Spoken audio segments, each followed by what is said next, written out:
It's being seen as the latest sign of trouble for Saudi Crown Prince Mohammed bin Salman, and this time it is uncomfortably close. The only surviving full brother of King Salman has reportedly returned to the kingdom. This as international backlash grows over the murder of journalist Jamal Khashoggi. Well, some analysts are calling the return of Ahmed bin Abdulaziz a potential challenge to the Crown Prince. One of the most senior members of the royal family, Abdulaziz, is said to have agreed to travel back only after receiving security assurances from the US and UK officials.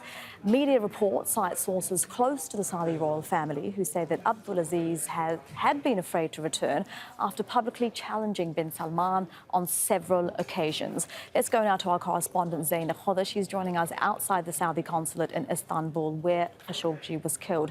Talk us through, Zaina, the reports of Prince Ahmed bin Abdulaziz's return. Yes, reports of the full brother of King Salman, Prince Ahmed bin Abdulaziz, returning to Riyadh. The timing, of course, significant. Like you mentioned, Saudi Arabia coming under increasing pressure to come clean and to name the person responsible for the order to kill Jamal Khashoggi inside the consulate behind me. There is international outrage, and many in the international community believe that order was given by the de facto ruler of Saudi Arabia, Crown Prince Mohammed bin Salman. And like you mentioned, Prince Ahmed bin Abdulaziz, he has been living in London. He does not have a good relationship with Mohammed bin Salman. In fact, he left Saudi Arabia ever since Mohammed bin Salman was given the reins of power. He was also a very outspoken critic. So what is happening inside the royal family in the kingdom, it is hard to say for the time being, but there is no doubt that this crisis could have repercussions for the Saudi royal family, for Saudi Arabia. We're also seeing the United States shift position. The U.S. Defense Secretary saying that there should be a ceasefire in Yemen. The U.S. administration has been criticized for openly siding with the Saudi-led coalition in Yemen's war. And so a lot of pressure as well on Saudi Arabia coming from the United States. The Defense Secretary also saying whatever allegation was made by Turkey, it was supported by evidence. Now, the U.S. administration, even Turkey, treading very carefully in this crisis because first, Turkey does not want to damage relations with Saudi Arabia as a country. And the U.S. relies on Saudi Arabia for its foreign policy in the region. It is a strategic ally, so it doesn't want to see this crisis destabilize the kingdom. And the very fact that these media reports are talking about Western guarantees given to this prince, it seems something is being worked out behind closed doors. Zaina, thank you very much for that. For now, that is Zaina Khoda live in Istanbul. But let's take a closer look at Prince Ahmed bin Abdulaziz and his importance in the House of Saud. He is considered one of the family's senior members, being King Salman's only surviving full brother. And this makes him the uncle of Crown Prince Mohammed bin Salman. He and the king are also the last sons of Saudi Arabia's founder. Prince Ahmed served as Deputy Minister of Interior from 1975 to 2012 before a brief stint as Interior Minister.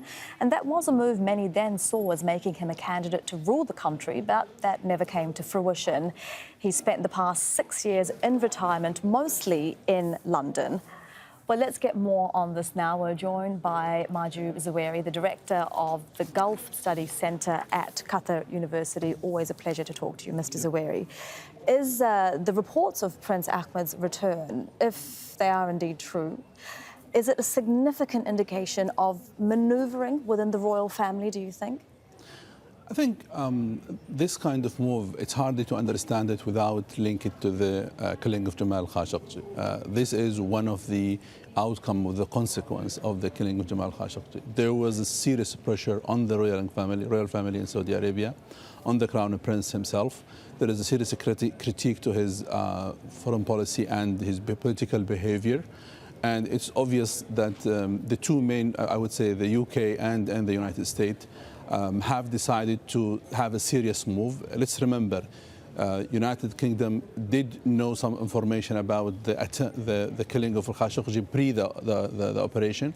And now the Americans, it seems they also become more sure about what happened. I think they want to move for the sake of protecting their national interest in the region, because Saudi Arabia, for them, is an important player within the Middle East region. And Prince Ahmed has returned reportedly with safety security assurances from the US and the UK. So could that be a sign that they want him to be more involved in the Saudi leadership? I think it's obvious they have a clear plan where things should go in Saudi Arabia.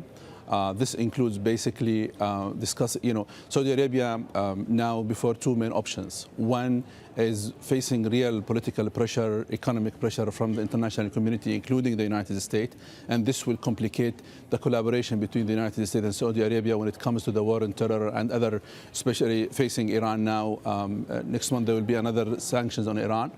And on the other side, whether, speaking about the future of Mohammed bin Salman, who seems to be responsible directly or indirectly of the killing of Jamal Khashoggi. So they have to compromise and they have to choose whether the future of Saudi Arabia and its collaboration with the international community or keeping Mohammed bin Salman. And which way do you think they will go? How will they respond? You're saying that it's clear that the UK and the US have a plan, but how open is the Saudi royal family to that plan if it means a lot of pressure on the Crown Prince?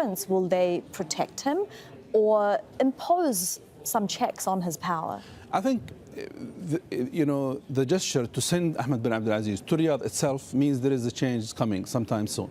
And I think the change, let's not forget, there is also level of anger of the behavior of Mohammed bin Salman when it comes to the region and inside Saudi Arabia. There are, I would say, forces within Saudi Arabia that are not happy of what's happening in Saudi Arabia. So I think the interest of London and Washington is to please or try to have sort of stability within the royal family itself, and this will lead to the stability within the Saudi Arabia, which will help the two countries to have a clear collaboration with Riyadh.